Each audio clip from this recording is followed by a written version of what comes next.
रखने चाहिए? Something I asked you कि एक और है क्या इसके बारे? इन्होंने क्वेश्चन किया है कि क्या पितरों के श्राद्ध करने चाहिए और पितरों के फोटोग्राफ्स रखने चाहिए। जब उनकी तेरही होती तब तो करना ही चाहिए श्राद्ध। और श्राद्ध भी डिस्क्रिप्शन की बात आ गई फिर से कि अगर समझ लीजिए आपके सहयोग में आपने देखा कि आपका राइट हार्ट पकड़ रहा है, यानी आपके पिता जो है जो मर गए हैं वो अभी भी संतुष्ट नहीं, तो श्राद्ध करना चाहिए। इसमें कोई नहीं, पर सहयोग स्टाइल से श्राद्ध करना चाहिए, न कि एक ब्राह्मण को बुलाओ और उसको खाने को दो। एक बार लखनऊ में हमें पता हुआ कि हमारे जो पूर्वज थे उनका श्राद्ध नहीं हो पाया, तो हमने कहा श्राद्ध करेंगे। तो उन्होंने कहा कि भाई तुम्हारा श्राद्ध का क्या विधि है? हमने कहा हमारा तो ये कि हम खाना बना के और सबको खिलाएंगे खाना, बस ये हमारा श्राद्ध है। तो हमारी सिस्टर इन लॉ बेचारी ट्रेडिशनल थी, उन्होंने कहा नहीं यहाँ तो श्राद्ध ऐसा था कि 5 ब्राह्मण बुलाओ। मैंने कहा 5 क्या, यहाँ तो एक भी ब्राह्मण दिखाई नहीं दे रहा। नहीं, उन्होंने कहा है अपने 5 ब्राह्मण वो आएंगे और उनका श्राद्ध करें। मैंने कहा अच्छा बुलाइए। तो 5 आदमी आए, वो तो बिल्कुल पार नहीं थे, ना ब्राह्मण थे।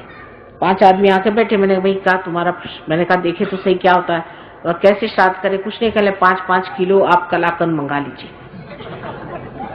मैंने कहा अच्छा भाई ये तो बहुत आसान है। तो उस जमाने में कलाकंद आता था कोई 10 रुपए किलो या 5 रुपए किलो ऐसा था। 25-25 रुपया काफी होता था। मेरे हस्बैंड तो सरकारी नौकर थे, उनको भाई चलो श्राद्ध एक बार करना, हमारी नंदरानी है उनको भी खुश करना। हमने कहा चलो भाई ले आओ।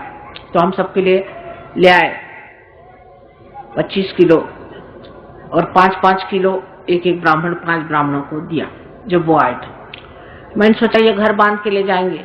उन्होंने वही दोने खोले, ना अपने बच्चों का सोचा किसका, सब खाना शुरू कर दो और सब खा गए 5-5 किलो। मैं तो देखती रह गई। मैंने कहा भाई वाह, जो हमारी नंदरानी बड़ी खुश हुई, हमारे पितर जो हैं वो खुश हो जाएंगे, ब्राह्मणों को कलाकंद खिला दिया। मैंने कहा जी क्या वो कलाकंद खाते भी थे और वो क्या 5 किलो इनमें से कोई खाने वाला नहीं होगा तो ये लोग खाते हैं। तो उन्होंने कहा आप क्या कर रहे हैं, हम तो आज यहाँ 5 किलो खाए, कल जाके और जगह खाएंगे 5 किलो। हमारे लिए 5 किलो क्या चीज होती है जी।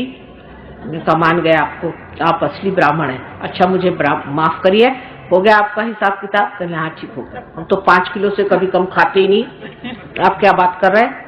मैंने कहा सॉरी आप जाइए, इस तरह के श्राद्ध नहीं करने चाहिए। श्राद्ध का भी एक तरीका होता है।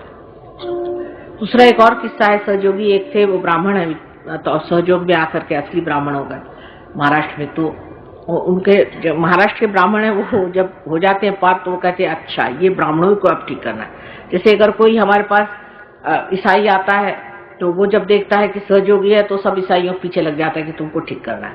कोई अगर सरदार जी आता है तो वो कहता है कि माता जी, हर समय उसको लगता है कि सरदार जी को ठीक करो, मैं सरदार जी ठीक हो गया बाकी के। और सही बात है, अगर आपको वाकई उनके लिए फीलिंग है तो आप चाहेंगे कि सब सरदार जी ठीक हो जाए। तो इसी प्रकार होता है। सो एक ब्राह्मण हमारे यहाँ थे, वो ब्राह्मण हो गए तो अब वो ब्राह्मणों के पीछे पड़ गए। तो उनकी माँ ने कहा कि ये तुम्हारे बाप का श्राद्ध है तो तुम जाके एक ब्राह्मण को बुला लाओ। वो कहा मैं नहीं जाता किसी को बुलाने, ये कोई ब्राह्मण नहीं। उनका भाई अपने खानदानी ब्राह्मण है, खानदानी होते जैसे नाई होते हैं खानदानी, चूड़ी हारने होती है, जैसे ब्राह्मण भी खानदानी। तो वो खानदानी है, उसको बुला के ये गए उसके पास। उससे कहा भाई देखो हमको तो श्राद्ध कराने को माने का है, हम तो विश्वास नहीं करते, पर हम माने का तो हम करा देते हैं, तुम आओ श्राद्ध। उसने कहा कि अच्छा ठीक है, आप ऐसा करो कि गुरुवार को रखो तुम श्राद्ध करें। उसने कहा कि मंगलवार को नहीं ठीक है। कहले नहीं मंगलवार को ठीक नहीं है और गुरुवार को बड़ा अच्छा दिन है और पंचांग के अनुसार मैं तुमको बता रहा हूँ गुरुवार को ठीक। ये घर आए, इन्होंने पंचांग देखा कि महाराष्ट्रियंस तो जानते हैं संस्कृत और लोगों जैसे नहीं है, संस्कृत खूब जानते हैं। पढ़ा उन्होंने, पंचांग में लिखा था कि निषिद्ध है, गुरुवार के दिन होना ही नहीं चाहिए श्राद्ध। तो इन्होंने मंगलवार को अपना सहयोग से श्राद्ध करा दिया। वो जनाब अपना उनका कहीं और अपॉइंटमेंट रहा होगा तो उन्होंने सोचा कि अपॉइंटमेंट के अनुसार चलना चाहिए। तो वो जब गुरुवार को आए तो इन्होंने कहा कि आइए। उनका क्या आप बताओ श्राद्ध का खाना वाना कुछ नहीं, आपको एक कप चाय भी नहीं मिलेगी। उनका क्यों? कहना आज श्राद्ध निषिद्ध है, आप देखिए पंचांग में लिखा आज नहीं कर सकते श्राद्ध, और मैंने तो मंगलवार को कर ही लिया और आप जाइए। उनकी माँ कहने लगी कि 1 कप दूध तो दे दो बेटा घर में, इनको तो कुछ नहीं दूंगा मैं, और कभी अपने यहाँ श्राद्ध करने नहीं आएंगे, उनको निकलवा दे। तो इस तरह के श्राद्ध नहीं करिए, इसलिए ऐसे श्राद्ध करने में कोई अर्थ नहीं। दूसरी बात एक पूछी कि पितरों के फोटो रखने चाहिए कि नहीं रखने। फोटो रखने में कोई बात नहीं है, हर्ष नहीं है, पर अगर आप उनके फोटो के प्रति इन्वॉल्व नहीं हो तो अच्छा है, क्योंकि अब वो मर गए हैं, उनको फिर से जन्म लेना है, उनको बेकार में आप अपने अपवतों का कि उनके फोटो क्या रख दिए, उनकी आरती होगी, पूजा होगी, उनके सामने रोएंगे धोएंगे हर समय, तो ऐसा अगर हो रहा है तो उसको अंदर रख, अगर उसके प्रति ये भावना हो कि अब ये मर गए, ये हमारे पिता थे, ठीक है बस, तो फिर कोई ऐसा नहीं प्रॉब्लम नहीं हो। लेकिन अधिकतर लोगों का तो मैंने देखा यही होता कि जब भी देखा फोटो किसी का तो लग गए उसी बात करना। अगर इस तरह की बात हो रही है तो फोटो मत रखिए, क्योंकि फोटो से नुकसान होता है। अगर नुकसान नहीं होता है तो फोटो रखना चाहिए। फिर डिस्क्रिप्शन की बात आ गई। क्या औरतों को करवा चौथ का व्रत रखना चाहिए? कोई सा भी व्रत मत करिए, करवा चौथ का व्रत करना चाहिए औरतों को कि नहीं। ऐसा व्रत मैंने देखा औरतों को करते हो, बहुत परेशान हो जाती है बेचारी, बिल्कुल मत करिए। अगर बगैर परेशानी के कर सके तो, पर कोई करवा चौथ करना है और ऐसे भगवान पे कोई भी संकट डालने की जरूरत नहीं। सहयोगियों को पार होने के बाद कोई जरूरत नहीं, उनके पति सब स्वस्थ रहते हैं, सब ठीक रहता है। अगर पति सहयोगी है तो कोई प्रॉब्लम ही नहीं, करवा चौथ क्या करने की जरूरत है। सब कहते हैं कि पार्वती जी ने करवा चौथ किया था, लेकिन उन्होंने शादी से पहले किया था, शादी के बाद नहीं। शादी के बाद करने की क्या जरूरत है। करवा चौथ का सबसे बड़ा तरीका यह है कि अपनी पति को पति समझ के रहिए, उनकी सेवा करिए, उनको समझिए वो क्या चीज है। वो बच्चों जैसे होते हैं, बहुत बार उनका बिहेवियर एकदम बच्चों जैसा होता है, किसी बात पे तुनक जाएंगे, किसी बात में बिगड़ जाएंगे, उनका अहंकार बड़े जल्दी दुख जाता है। ये सब देखना चाहिए। तब उनसे प्यार से रहें, उनके साथ मीठी बातें करें, उनको सुख दें। ये करवा चौथ है। ये नहीं कि करवा चौथ के दिन भी आदमी को 1000 गालियां निकाल रहे हैं, तो सब फिर वही बात आ गई ना डिस्कशन की। हालांकि करवा चौथ करने वाली औरतें मैंने देखा नहीं कि कभी भी ठीक से करवा चौथ करते हैं। अगर करवा चौथ करें तो ये कि कब चंद्रमा निकलता है, कब चंद्रमा निकलता है, सबकी खोपड़ी चाट जाएंगे। उनको इतनी भूख लगी रहती है, ऐसे लोगों को क्या करवा चौथ करने की जरूरत है। और ये अनमैरिड लड़कियों को करना चाहिए कि हमें पति शिव जी जैसा मिले। पर आप पार्वती जी है क्या, पहले अपने को पहले पार्वती जी बनाइए, फिर शिव जी की इच्छा करें। शिव जी जैसे बैल पे बैठने वाले पति को संभालना कोई आसान नहीं है।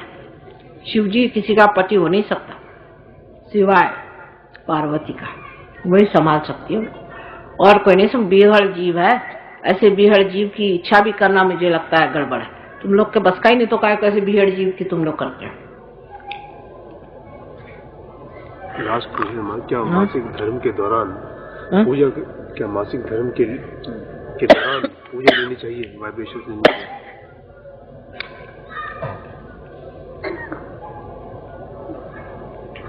जब औरतों के लिए मासिक धर्म वगैरह होता है, सहयोग में कोई भी निषिद्ध बात, कोई भी चीज को निषिद्ध नहीं माना जाता।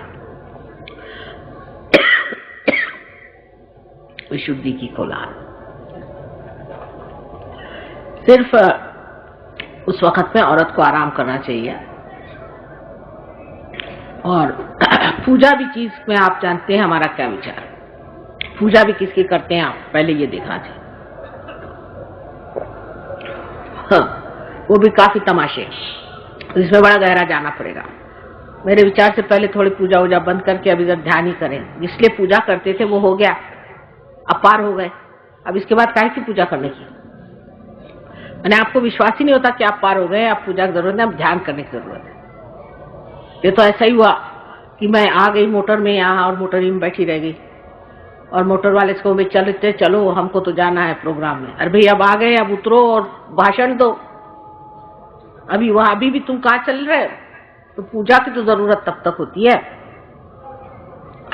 जब तक वहां पहुंचे नहीं। पहुंचने के बाद समझ लेना चाहिए कि कैसे पहुंचे, क्या करना चाहिए, सारा रवैया बदल जाता है। अब मोटर से उतर के पैदल चल के यहाँ पर आए ना, सारा रवैया बदल गया। मोटर में तो पैदल नहीं चल रहे थे, मोटर चल रही थी। जब यहाँ आने का था तो मोटर रोक के अंदर आ गए, रवैया बदल गया ना हमारा। ऐसी सहयोग में अपना रवैया बदलना पड़ता है।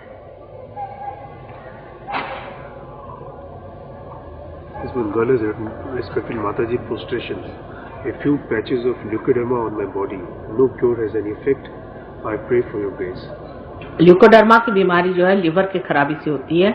लिवर में अगर ट्रिगरिंग हो जाए किसी भूत बाधा से तो बहुत ज्यादा से फैलती है। इसलिए ऐसे इंसान को पहले भूत बाधा का इलाज करना चाहिए, जिसको ल्यूकोडर्मा की बीमारी। और मूंगफली का तेल बिल्कुल नहीं खाना चाहिए। ये जो पोस्टमैन का मूंगफली का तेल आता है ये तो बहुत ही खराब है। अभी पोस्टमैन वाले मेरी जान को न लग जाए, लेकिन कोई सा भी मूंगफली का तेल ठीक नहीं। डालडा आदि पर सबसे खराब पोस्टमैन होता है। और जो लोग मूंगफली ज्यादा खाते हैं उनको बीमारी हो जाती है। इसलिए मूंगफली तो एकदम छोड़ देना चाहिए। मैंने जीवन में गिन के 2-4 मूंगफलियां खाई होंगी। मूंगफली नहीं खाना चाहिए ज्यादा। और जिसको ल्यूकोडर्मा की बीमारी हो गई है वो अगर तेल ले आए तो तेल को अगर वाइब्रेट कर ले और आप अगर पार हो गए हो तो उसी तेल से वहां मालिश करें, गोल गोल घुमाएं तो ठीक हो जाएगा। अपना लीवर पहले ठीक करें तो बढ़ेगा नहीं, कम से कम घट भी जाएगा।